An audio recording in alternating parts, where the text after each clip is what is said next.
morning. It's 10 o'clock and welcome to Lincoln Ware Live. We're here every Sunday morning from 10 until 11. And as usual, we've got a great show lined up for you today. The first half of the show, we've got Hope Dudley from a local group called Who Killed Our Kids, a nonprofit organization to help solve unsolved murders.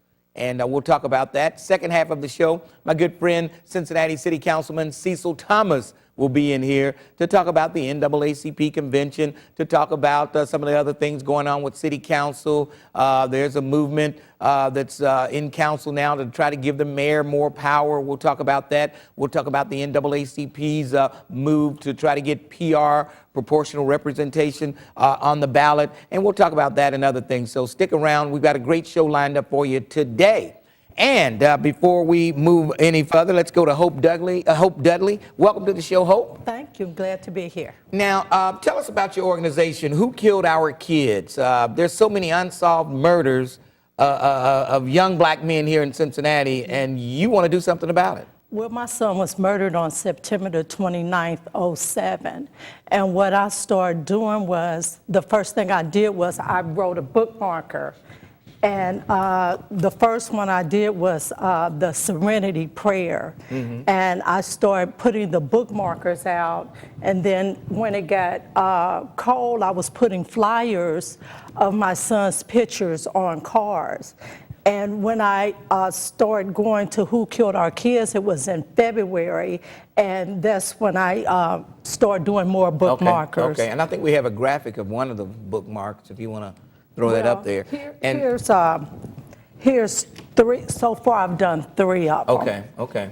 3 different bookmarkers.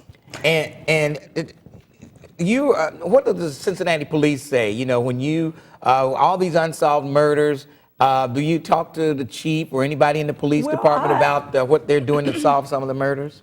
Well, it's so many of them, and I've talked to the detective that's working on my case, and we have a liaison that goes between us and the police and our detectives when we have problems. So I've been able to go that way as far as my son's case and talk to them and see if they have any suspects. But being able to put the bookmarkers out, I've been altogether, I put out 20,000, you know, in jails, and I have several churches that's been very supportive and putting them in their foyer, and some churches have took them into their prison ministries. So I've been able to get a dozen or more out. Now, since 2000, there's been something like 560 homicides, and only 241 of those, well, 241 of those are unsolved. Mm-hmm. And I'm wondering, people are just not talking, or are these the homicide detectives just, you know, saying, okay, another black man shot, and are they really trying to solve these cases, you think, or are people helping them out? Or, you know, I think, how many black homicide detectives do they have in Cincinnati? I think last time I checked, there was only one. Maybe there's more, but it's still just one. Just one black homicide detective Right. in the, that works for the Cincinnati Police Department. Right. Now, see, that could be a problem there, because a lot of times people won't talk if they don't feel comfortable talking to the police. So that could be an issue. Well, that's why we try to get people to call in to Crime Stoppers and different organizations like that. If you have tips, you can call in and say something. And then with the bookmarker, we're hoping that parents or grandparents will read them. And if they hear something or know anything, then they can also call Crime Stoppers and give them the information that they may have heard. All right, we'll take a quick break and then we'll come back, and we want to hear from you at 513-381-3838, 513-381-3838, or you can call us at 651-3838 if you got questions about who killed our kids. Maybe you can even give us some clues on some of the unsolved homicides that are out there hanging right now. Give us a call, 381-3838. We'll be back in a moment.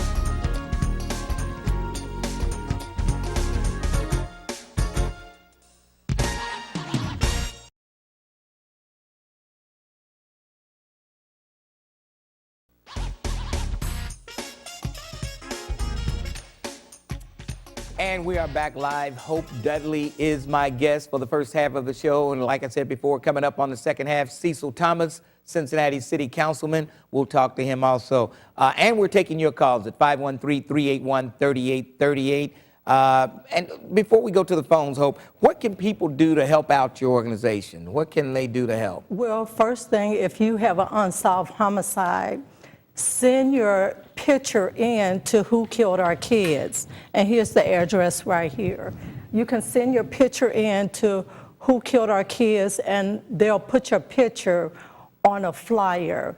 With me, if you have an unsolved homicide, you can do like visuals, you can do business cards, anything that you can do to put your child's picture out there. I had Breast Cancer Awareness Month. I did a bra and I put all the Crime Stoppers information on it. I supported breast cancer by buying this car clip where some of the proceeds went to breast cancer awareness. And then I also took, and Mother's Day, put this on with the clip. So anything that I can do to keep my son's memory and the fact that he was murdered alive. Now, where was he murdered? He was murdered on the corner of Vine and Galbert, coming from a Poplar nightclub. Okay. And at the time of my son's murder, we was working on a project to open up a barber college in the city of Cincinnati to make a difference. This is a copy of my class. We haven't had a barber college in the city of Cincinnati since 1984. Wow. And we don't have any barber colleges in the vocational schools either. So the project was to open up a barber college to make a difference in young men's and women's life. And that's the project we was working on at the time of his murder. All right, let's go to the telephones, 513-381-3838, 513-651-3838. You can get on either of those lines. And let's start things off this morning with Jeff. Jeff, good morning. How are you? How are you doing, Lincoln Ware? Pretty good. You know, with these investigators, maybe about 6 months ago, I had two of my sons that was walking to the store down the street, and these guys bumped into him, about 4 or 5 guys. When they bumped into him, we was on the cell phone. They turned around here and they told the dude, God, man, he bumped into me. These 5 guys opened up their jackets and flashed guns at my kids. Okay, so my kids went in the store. They called around the house. My oldest son go pick them up. And don't you know, when my oldest son picked him up, my one son, he has a disability. He said, I thought I know the guy. I said, hey, man, what's going on with you and my brother? And don't you know, all 5 of these guys bust out shooting at my kids with 40 calibers. And at the same time when they shot at my kids, one of my sons got hit in the buttocks, one got hit in the ankle, one got hit in the buttocks and it went through his urethra and came out. Another one went through his testicles, and another one went through his thigh. These investigators treated my kids like they was drug dealers or drug deal gone bad. Okay. And then, at all this time, they never looked. My oldest son ran and caught one of the guys that was doing the shooting in Taco Bell. Mm-hmm. They tased him, and then they sent him through court. Never had a record. And what about the guy that he caught up with? Oh, they said, well, they were going to get back with him after they checked ballistics on his hands and everything. And then my son called him, and my son had to do 30 days in jail because they said he was disorderly conduct and disrupting police investigation. Because he chased the guy and caught him. And one more thing, Lincoln. Quickly. I have a friend named Bud. He has 2 boys that haven't been found in 2 years. There's someone calling him and murdered his son. And, if they can get some help in that, I greatly appreciate it. All right. Hey, thanks for your call. And like you were saying, the cops treated his sons like they were the criminals. And I think that could be a problem, within the police department. There's a different in culture, and you can't relate to, Well, I believe that young people make mistakes.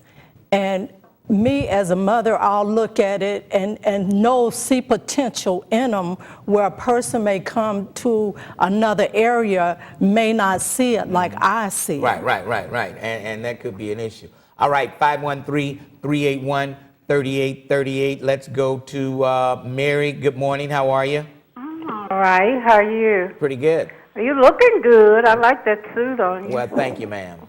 I can always kind of depend on you to sort of pep me up in the morning. Oh, well, I'm glad of that. I just wonder if I don't know about this lady. If her son was in selling drugs. Okay, or she said gangs. he was just on his way coming from a nightclub. He But- was sitting- Okay, hold on, let her explain. My son was coming from a nightclub. He was not even driving. He was sitting in the front seat, half asleep, when a car pulled up and started firing. But I'm talking about, was he in it? Is he related, in drug relations? Yeah, was he, what did he have, did he have drugs on him? No, he didn't have any drugs on him He at the wasn't time. involved in the selling of drugs or anything like that? I have no Yeah. idea. Yeah. I have no idea, but that doesn't cause for him Right. to be And murdered. you don't have to be involved with drugs to get shot. People don't just drive by and shoot you Yes, if they they don't do. know you. Yes, they do. Sometimes they do. Unless they're aiming at somebody and miss. Yeah. But most of the time, these guys are in this, and that's what their dispute. They have their disputes, and that's how they settle them. Shooting each other. Yeah. And any mother or father that has a child that's in that relationship or whatever you call it, in that dealing, they should get them out at any means. I mean, if they have to leave the city, the country, or whatever, All get right. them in a different environment. Thanks for your call, Mary. Now, and she's repeating what the coroner has said. Most of the homicides he get with young black men, most times they're involved in some type of drug activity. Well, this is a picture of my son, Yeah. and we went to church. He was in the choir. My son was 26 years old when he got murdered. What he did outside my home, he was a grown man. Yeah. But I was planning a future for my son. Yeah.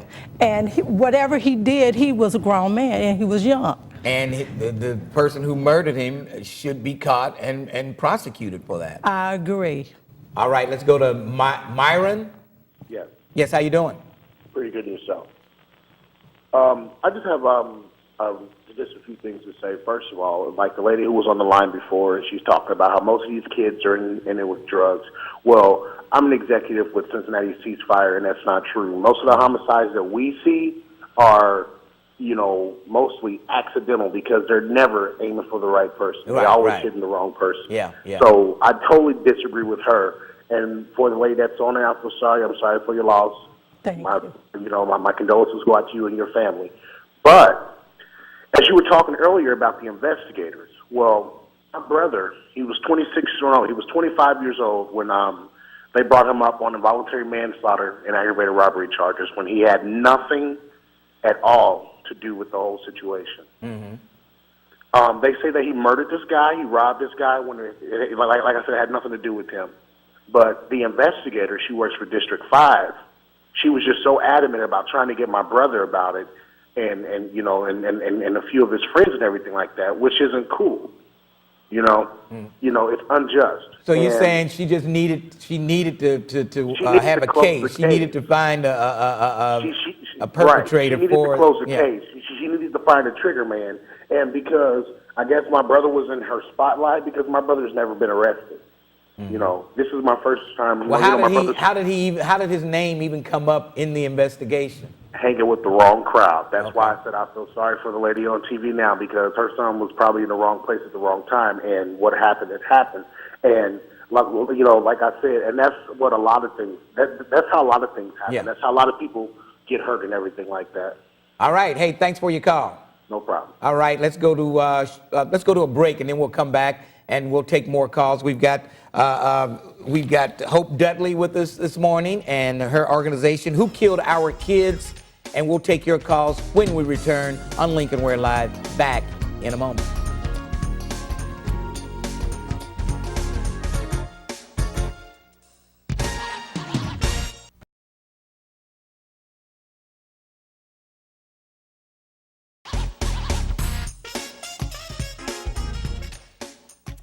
And we're back live. Lincoln Ware Live is the program. Hope Dudley is my guest. Her organization, the organization she's involved with, Who Killed Our Kids. And if people want to help out on the bookmarks, how can they do that? There's a phone number. I think we'll put a phone number up. Yeah, you can either call or to who killed our kids, or you can call myself at 742-4805. All right, and there's that number up on the screen, 742-4905. No, 48, okay, they've got 4905, so make that 4805. Right. And don't go by what's up there on the screen. All right, 4805, 742-4805, if you want to help out with the bookmarks. Let's go to Shirley. Shirley, good morning, how are you? Good morning, Lincoln. How you doing? Pretty good. I'm calling. You know, not all kids are bad, even though they get caught up in bad situations. My uncle fell a couple of months ago, and he laid in the rain an hour and a half, and a young man came up and asked him, was he okay? He told him no. And the young man went and got a friend and took my uncle to the hospital where he had broke his hip. My uncle is 90 years old. So not all kids that get hung up out there are bad. That's true. And we want to thank those young men. We don't know who they are, but we want to thank them. All right. Hey, I hope they're listening. And like you say, they didn't hang around to leave their names or anything? If they did, but at 90 years old and you're in pain, you don't remember anything. Right, that's true. And it was in Evanston. Okay. And, you know, Evanston is getting pretty dangerous sometimes, but they helped him out. All right. Hey, thanks for your call, Shirley. Okay, thank you, Lincoln. Appreciate it. Bye. All right, and we have the correct number up there on the screen now, 742-4805, and Hope Dudley Support Services, and you can help out with the bookmarks. Let's go to Mike. Mike, good morning. Good morning, sir. How you doing? Pretty good. What's going on? Nothing much. I was just calling. First, I wanted to give my condolences to your guest today for the loss of her son. Secondly, I just wanted to ask what I think his name was Myron from Avondale, what he was saying about how all kids that are killed today are not over a drug matter and everything like that. I had a cousin that we lost leaving the nightclub, Dream nightclub here a year ago. He was a rapper, a local rapper. Yeah, I heard about that case. Yeah. Yeah, real good guy. I think his picture's in this. They've got a list of all the. Yeah, his name was Yes, sir. Byron Couch. Yes, sir. That's his name. Yes, okay. Sir. All right. A real good guy. He was loved by a lot of people. A real ambitious young man. Never caught up in drug life. Never in the streets or anything like that. He was a real good guy. He was shot by a stray bullet leaving the club. And I have others. I know I don't have a lot of time, but it's a whole lot of other stories I can give you of young kids. I'm 23, sir. I've lost a lot of friends that were not even tied up into drug life because of. And now that you mention it, you know, we've got a guy who works at the radio station who's a mixer. He was mixing at one of those clubs down there, and he finished. The club was closed. He was taking his CDs and everything to the car, loading up. While he was loading up, a couple of guys come up behind him with guns, put a gun to his head and said, give me your money, else we're going to blow your brains out. And he started hesitating, and they started counting down, you know, like 5, 4, 3, 2. And, you know, he had to give up the money, else they were going to shoot. So you can be innocent and then still caught up in some violence like that. Right. It's not all about drugs, sir, and that's what I wanted the ladies to understand and call before the gentleman from Avondale. It's way bigger than drugs. It's just a very, very tough situation where a lot of young kids don't have hope, and the first thing they turn to is a pistol. Right. It's easier to get in a job these days. You can go down the street and you can find a pistol for little to nothing. And then you can just go and rob somebody and take their money. Right. And you don't have That's a lot easier to get a job to some of these It's easier kids. than getting a job, Right. And me, like I said, like the lady was saying, I've been raised, you know, by my mother. I've been raised in church. But like she said, once you get grown, your mother don't know everything you're doing. But you do have those values. And a lot of people do hold close to their values. But, I mean, sometimes, you know, you do get caught in tough situations. You know. And thanks. That's all. Mike, thanks, sir. Thanks for your call. Appreciate it. Yes, sir. All right. We have time for one more call for Hope Dudley. Let's go to Charlie. Charlie, good morning. Good morning. How are you? Lincoln, Ware, how you doing? I just wanted to say, Turn your TV down. Turn your TV down. There's a delay, and it's confusing. I just wanted to say, I can understand when you say why a lot of people are not turning people in. Sometimes when you turn people in, they come after your family, end up hurting you.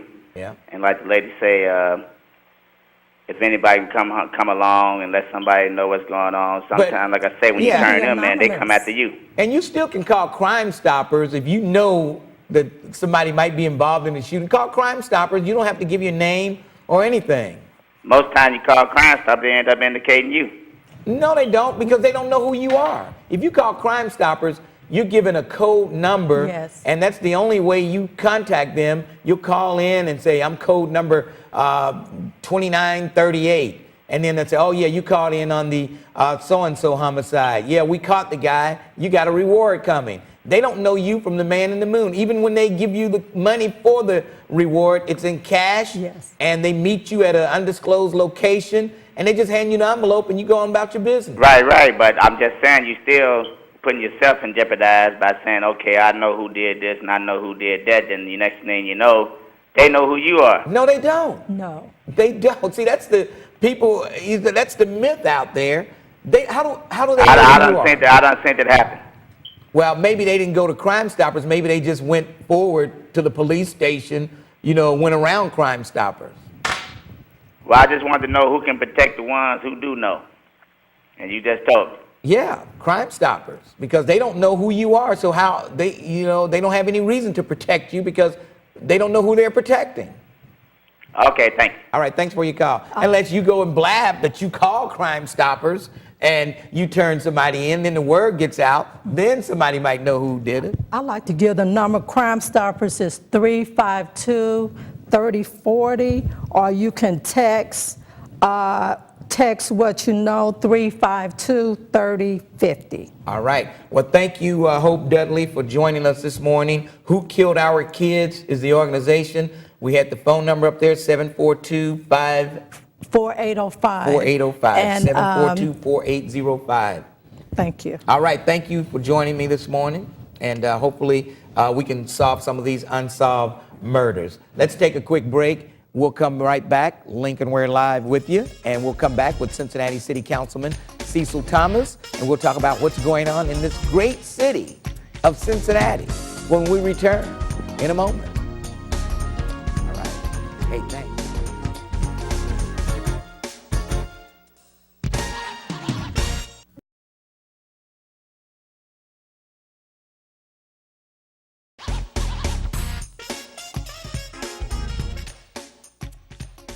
And we're back live. Lincoln Ware Live is the program. And I want to thank Cincinnati City Councilman Cecil Thomas for joining me this morning. He may be a little late for church, so, excuse him today because he's here on the Lincoln Ware Show. Oh, Lord, I'm in trouble. Cecil, I tell you what, it's a big weekend in Cincinnati, and it looks like we've turned the corner. Oh, man, Cincinnati is really beginning to put itself on the map in a totally different light. It used to be anything that happened in Cincinnati, man, it was talked about nationally, anything negative. Well, now things are beginning to turn around. Positive, the NAACP, and that's a national event, positive discussions. And it hasn't been easy. I mean, it took a whole lot of, negotiating, talking, and just changing a whole mind process, a whole thought process, in the way Cincinnati did business. Well, see, people, when you mention Cincinnati, people say, oh, no, I ain't going there. Who knows? Right. They have riots in the streets. Yeah. Well, so, that was, 7 years ago now? 6 years ago, whatever. But in those years, we've done a lot of work. Mm-hmm. The mayor's done a phenomenal job. The council's working together, trying to make things happen. And people are beginning to feel confident that I can invest in Cincinnati in a convention. And we roll out the red carpet. That event yesterday up at the Art Museum, man, I mean. Yes, he put on the Ritz up there. And the Cincinnati police are bending over backward. Like I said, I saw a van. One of their, I guess their... the communications van. And it had a big sign up there, Cincinnati Police welcomes the NAACP. Absolutely, buddy. I mean, for the longest, you couldn't even get the city to put out a sign welcoming black events. Absolutely. And now you get the police doing it, so this... Well, man, I've been around since the 70s and involved in the police department, and my goodness, that was unheard of back in the past, that we would do that. But now, that just shows the type of changes we've made in this city. Now, speaking of changes, Earlier in the week, Jeff Birding was trying to get together enough council members to put on the ballot to increase the powers of the mayor. Right. And do you think the mayor needs any more powers, or do you like things the way they are? Well, see, timing is key to everything, and the timing is just not right at this point to begin to change a system that is functioning Seems to be pretty working. well. Yeah. So you don't mess with something that is not broken. Sure, we can always look at, well, giving the mayor more power, but right now he has enough power. He has the power to veto, which basically says, if I don't like what you're doing, unless you get 6 votes, I'm gonna veto it. And just like the red light camera. There you go. He says he's gonna veto it. Veto it. And it'll probably be on the ballot anyway. The citizens of Cincinnati will veto it. Absolutely, and the same thing also as it relates to his power to be able to decide what goes on each agenda. He can hold something out of committee that and don't put it on the committee's agenda. If it's law and public safety and it's something that he don't like, he can hold it. Yeah. So those are the kinds of powers that you don't want to really start to begin to tinker with at this point. The mayor is doing a good job, and when you start talking about adding power and then say he chooses not to run second time around and say somebody else. Right. And and Birding said, well, we're not giving Mark Mallory more power. We're giving the mayor more power, no matter who that might be. So that's dangerous, man. So the bottom line is, the reason I do believe that we have the current system we have with a city manager form of government was to take the politics out of a lot of the corruption. Yes. To make sure that the corruption was not filtered into that in any major way. And I think this is what's working in Cincinnati. Now, you have surprised a lot of people. People didn't think you had a chance to win a seat on city council. Then you ran again, got reelected there. What do you think? Why you think people like you? What is it? I tell you what, I remember when I got elected the first time. Jim Tarbell, who was a veteran member of council, he was critiquing the new members of council. He said, Jeff Birding's a Democrat. He said, Giz is a Republican. And he said, that Boyce is a Charterite. We said, I don't know what that Cecil trying to say. And that could be the key, that could be the key. It really is, Yeah. because, when you try to come up with a balanced perspective, it's very difficult to have a balanced perspective if you locked into one party or another. You're right. You're stuck. So I try to keep it balanced, and I try to hear all sides, and then I make a decision based on that. Yeah. And that's been key, I think. And it's worked. Well, east side, west side, central city, I take the same message, to all sides. I don't say one thing on one side of the city and something else on the other side. And some people have given you a tough time, but you weather the storm. Well, if you can survive 27 years on the police force, going through Elmer Donaway and them guys, all the way up to where we are today, you can survive anything. Yeah. All right, if you want to talk to Cecil, the phone number, 513-381-3838. If that line is busy, try 513-651-3838, and you'll get a chance to talk to Cincinnati City Councilman, none other than my good friend Cecil Thomas. Now, Cecil, tell us about PR. The NAACP circulating petitions now on proportional representation. Explain that to people if they don't know what that means. You asking me? What I'm gathering, if your first vote carries more weight than any of the other votes that you play. So whoever you give your first vote to, that's who you really want to see on council. That's the way I get it. And that is pretty much a very, summary of how it works. When we go back to when they first started PR back with Ted Berry, basically Ted Berry got elected mayor because the first vote, by the African American community went to Ted Berry, and that got him in there. But they didn't get anybody else. Right. Yeah. So you got to be careful when you start looking at it. In today's climate, we've already shown that we can elect more than one African American. We've been able to have at least 4 at one point, I think. Yeah, 4 at one point. Now we have 2, and people wondered we've got almost 50% African American population in Cincinnati, but we can only get 2 on council. What's wrong with that picture? I think the problem with that is that when you get candidates, you know, it's kind of tough to find candidates that's well known in the community. yeah. Now, if you ran, you'd probably get elected. Well, I cannot serve a people that would have me as their leader. I can't do it. but I say the majority of the success in getting elected is name recognition in this city. And you raising that money too. Absolutely. And to get that recognition, you need to do some advertising. Well, you know, raising the money, I didn't raise that much money. Right. I raised about the first time around was less than 30,000, and then the second time I think I got up to maybe 50. But yet and still, you did a lot of footwork, I guess. I did a lot of footwork, and people knew who I was. But this whole issue of PR, I think we have to take a very close look at that. Look at the climate today versus the climate back then. You know, we may say we put it on the ballot and pass it.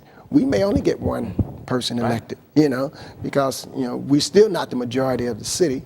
And some members that are African American may not get very many votes, because you got to get, I think, at least 15,000 or something to even be considered. I think that's how it was back then. All right.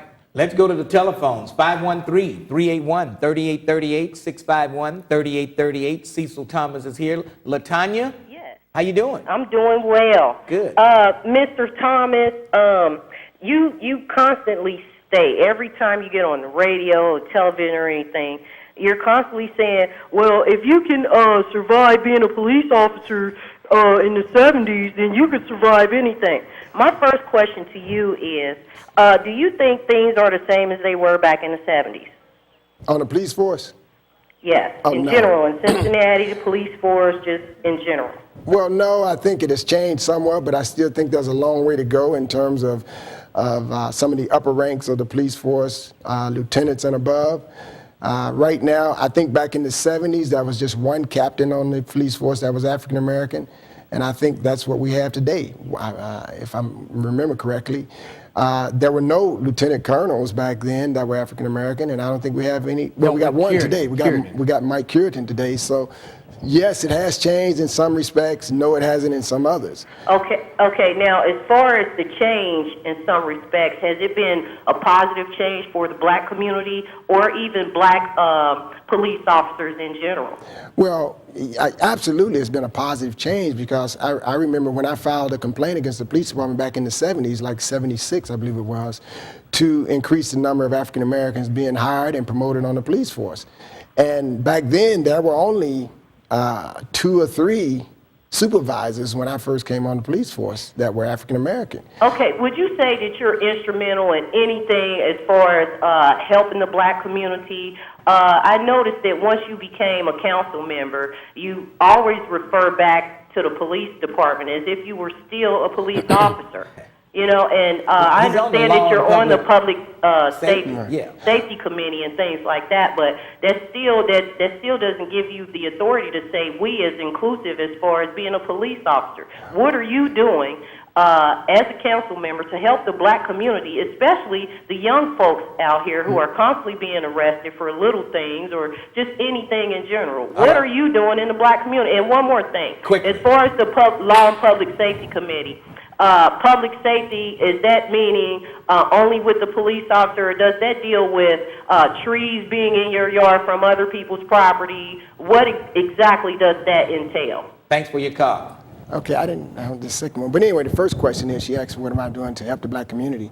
One of the reasons I was so focused on the police force when I took over was simply because crime was the major issue of concern in the city of Cincinnati. Homicides had reached a record level. So my focus was to bring that rate down, and the only way you could do that is to directly get some hands-on involvement with the Cincinnati police and some of the decisions that were being made. As a result of that, our homicide rate is down by, I'd say, 40–50%. As of today, and it's continuing to decline. So what have I done as it relates to black community, as it relates to crime? I've brought, we just had mothers of murdered sons on, and who killed our kids. Who killed our kids or whatever, you know, and they are, we don't want to see more mothers, you know, feeling that kind of pain, and I've reduced that to a significant number. And if homicides are down 50%, almost 50%, and the majority of the homicides happen in the black community. Absolutely. So there you have it. And she wanted to know, what does the Law and Public Safety Committee cover other than police and fire? If somebody's trees, limbs are in her yard, would that committee cover that? Well, no, I don't cover, that's not a crime that a tree falls in somebody else's yard. That's with your neighborhoods committee. They deal with issues involving the neighborhoods as relates to that. But you can still call my office and I'll deal with it. I just connect her up with, make sure that it's all gets done, what needs to be done. All right, LaTanya, just call Cecil's office and he'll direct you, he'll put you in the right direction to get that problem solved. Let's take a break. We'll come back. We've got more calls to get to. Cecil is popular, not only in church, but he's popular on the Lincoln Ware show, Lincoln Ware Live here on It's 38. We'll take a break. We'll come right back in a moment.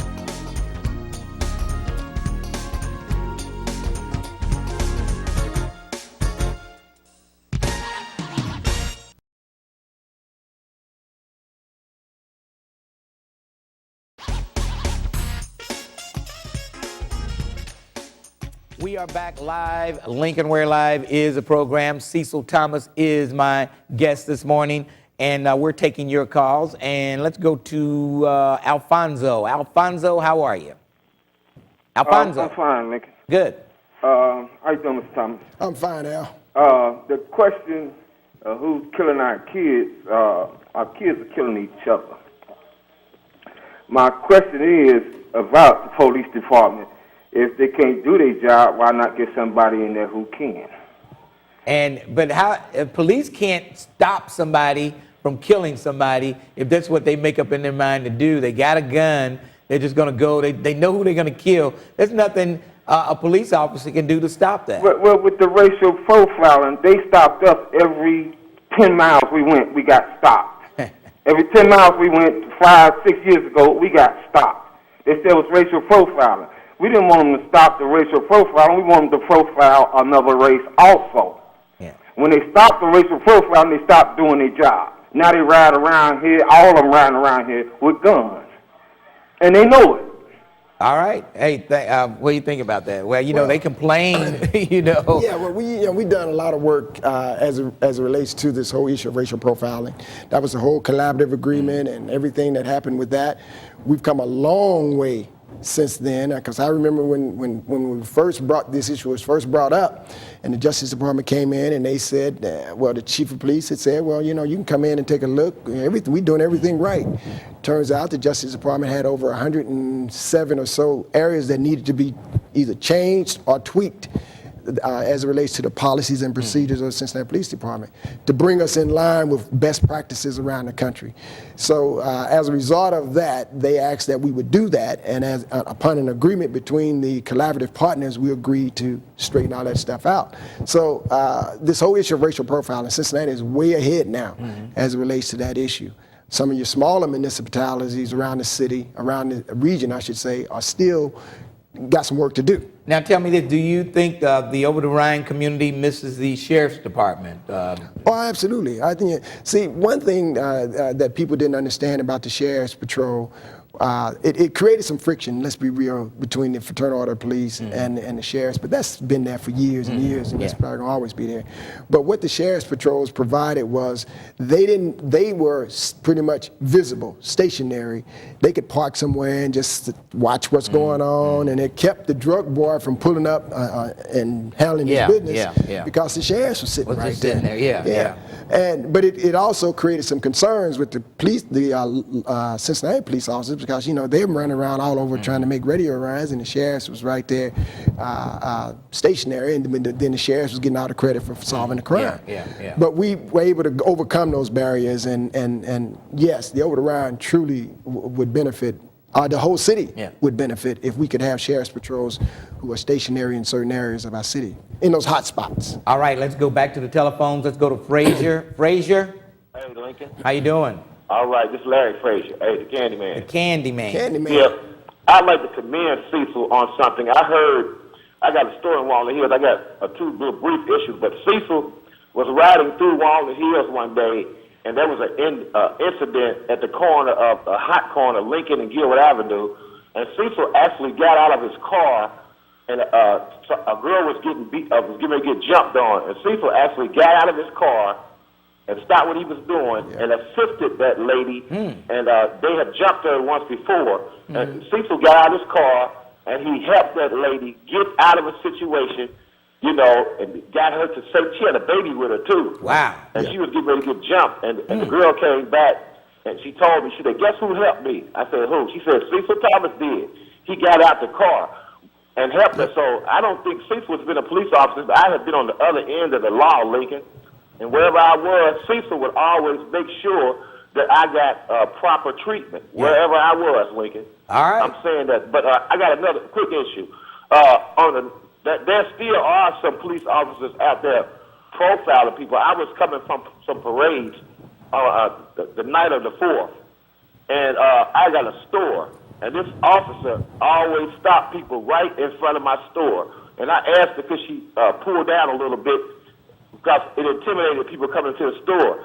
She finally, this happens about a straight year, you know, and finally she caught me one night at a light, and she just wanted to give me a ticket so bad. She gave me a ticket at the light saying I didn't stop long enough. She was going in the opposite direction. So it still happens. It's not all police officers, but it's still some police officers that's doing the same thing, and I just wanted to comment on that. All right, thanks for your call. All right. That's Larry Frey. So I guess once a police officer, always a police officer. You'd be amazed at the things I've broken up, Lincoln, and I don't even talk about them. I was, you know, the incident he was talking about, yes, I saw a crowd, and I went past. I said, let me turn around and find what's going on. Looked like maybe I can stop a shooting. So anyway, I get out the car, and yeah, these young girls, it was an older lady. She looked like she was maybe 30, 35 compared to the young girls that was getting ready to jump on her. You know, it was all over some guy and and so neither one of them really wanted to fight because they was just talking. You know, in the old days, you gonna go right, you gonna throw down, right. When you start talking, you know they don't want to fight. So I saw which one didn't have the heart, and I said, look here, come on, why don't you just go and get in your car and blah blah blah. And I helped and got it out of there. Okay. And then another time, I'm coming from church. I pulled right up at the corner of Goshen and Washington and Harvey, where it all comes together at. Brothers selling newspapers out there. And I see this brother standing next to him, and two brothers, matter of fact, and the guy selling newspapers was backing up. So I rolled my window. I said, man, you all right? He said, no, man, they trying to rob me. I said, no, that ain't gonna happen. No. Yeah. So, and then I looked, and the brother got his face covered, you know. So, you are kidding. Gee. So the other brother started to my car. I said, man, you don't want to do that. Yeah. And then he took off running. And my goodness. So I followed the one guy who had the face covered, and police ended up getting him. Yeah. But it turned out the brother. Yeah, I mean, people are getting robbed so much out on, and you don't even hear about that in the news media about how many people are getting robbed here in Cincinnati. Absolutely, and these young kids, man, just want to take stuff from folks, hard-working folks, you know. It's going on. Christina, how you doing? Hi. What's going on? Yes, I just wanted to comment, as me being 18 and I live in the Avondale area, I just wanted to comment on everyone keeps saying that teenagers, it's just all teenagers, they just so bad. But I'm just saying, if you give us something to do, then maybe we wouldn't just be out here standing around on the corners, because I be bored all day long. And it's hard for me to find a job. So if they give us something to do with our time, then maybe it would be less crime, and maybe it would be less teenagers just hanging around everywhere. Well, did you go to the mayor's job fair they had down at Duke Energy? Yes, I did. I've been 2 times. I've been twice. And you didn't get a job? No, I did not. Really? Okay. Really? I'm surprised at that, because we had jobs. Well, here's what the problem was. I was down there, and there was one booth that was the Victoria's Secret. All the girls trying to get Victoria's. I don't want to work nowhere. I want to work for Victoria's Secret. So they didn't fill out applications anywhere else. Yeah, okay. And you know. Victoria's Secret. That's what they wanted to do. They wanted the lingerie. I guess they thought they were going to get discount on lingerie and all that stuff. But the young lady, you know, I hear what she's saying about, you know, I remember when I was back in the day, you know, we found things to do, you know. But one of the biggest problems we got today is that if you try to have an event for the teens, the 18, 17, 16, whatever, somebody going to act a fool. Yeah. You know, and it's something's going to happen. So it's very difficult to put something Right, on. right. And a lot of these clubs, the teen dances, they don't want to do them They don't anymore. wanna do 'em, You man. know, You know? nobody wants to take the responsibility Absolutely. because every time you get them together, they end up fighting and Yeah. something happens. And even your clubs, most of your regular clubs now are saying 25 and older. Yeah, or 30 and over. They had one last night, 50 and over at the Hartwell Country Club. I don't know how that one turned out. 50 and over party. What was that like? I don't know. Let's go to, okay, we're out of time. Sorry about that. That's all right. Just about out of time. Couldn't get to all the calls, but we'll get Cecil Thomas back again in the near future. Cecil, thank you for joining me this morning. Appreciate it. And, it's been a pleasure. you know, hopefully you get to church on time and they won't be upset. Church start at 10 o'clock. All right, we'll take a quick break and we'll come back to Lincoln Ware Live right here to wrap things up. And once again, want to thank Cecil Thomas for my guest this morning, being my guest this morning. Back in just 1 minute to wrap things up on Lincoln Ware Live.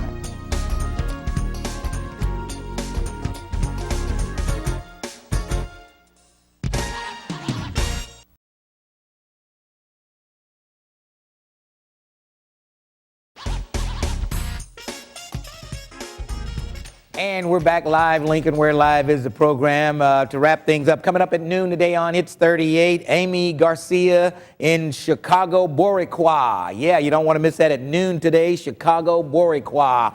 And then a rebroadcast of this show at 8 o'clock tonight on WOTH Channel 25. That's at 8 o'clock, WOTH Channel 25, a rebroadcast of this show. And don't forget, I'll be on the square at noon today down for the NAACP convention. So after I leave here, I got to make a quick change, and I'll be on the square from noon to 3. And I'm doing my show all week long from the convention center for the NAACP convention. So check me out there on 1230, The Buzz of Cincinnati. Don't forget, you can watch this show live. You can watch it live online every week. All you have to do is log on to WBQC.com and you can see the show live. Maybe your TV is not picking up the reception quite right. Just log on to WBQC.com and click it on. You can see us live right there on your computer. How about that? Yes. And if you happen to miss the entire show on Sunday, guess what? It'll be online later in the week, and you can check it out then. Just go to WBQC.com. That's going to wrap it up for me. We'll see you next Sunday morning, 10 o'clock, right here on Lincoln Ware Live, and we'll see you then. Yes.